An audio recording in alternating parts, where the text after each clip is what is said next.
10,000 ரூபாய் லஞ்சம் வாங்கியதாக சேலம் அடுத்த கெங்கவல்லி வட்டாட்சியர் கைது செய்யப்பட்டுள்ளார். இதுகுறித்த கூடுதல் தகவல்களை செய்தியாளர் சங்கர் வழங்கிட கேட்கலாம். சங்கர், வணக்கம். முழு விவரங்கள் என்ன? சேலம் மாவட்டம் கெங்கவல்லி அருகே உள்ள தம்மம்பட்டி செல்வ நகர் பகுதியைச் சேர்ந்தவர் மஞ்சிலா. இவர் நீரோடை ஆக்கிரமிப்பு குறித்து நீதிமன்றத்துல இவர் சாதகமா தீர்ப்பு வாங்கிட்டு வராரு. இந்த ஆக்கிரமிப்பை அகற்றி கொடுக்குறேன்னு சொல்லி கெங்கவல்லி தாசில்தார் பாலகிருஷ்ணனிடம் பல முறை நேரில் சென்று முறையிட்டு இருக்கிறார்.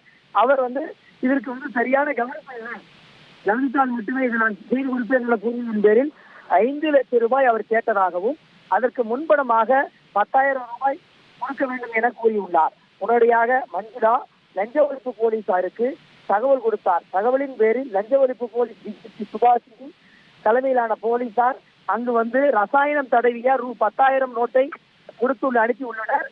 அப்பொழுது அவர் தாசில்தாரிடம் கொண்டு நேரில் கொடுக்கும் பொழுது மாறு வேடத்தில் இருந்த போலீசார் அவரை கையும் களவுமாக பிடித்தனர். 10,000 அட்வான்ஸாக முன்பணம் லஞ்சமாக வாங்கிய தாசில்தார் தற்பொழுது போலீஸ் வளையத்தில் சிக்கி தொடர்ந்து விசாரணை அவரிடம் நடைபெற்று வருகிறது. விவரங்களுக்கு நன்றி, சங்கர்.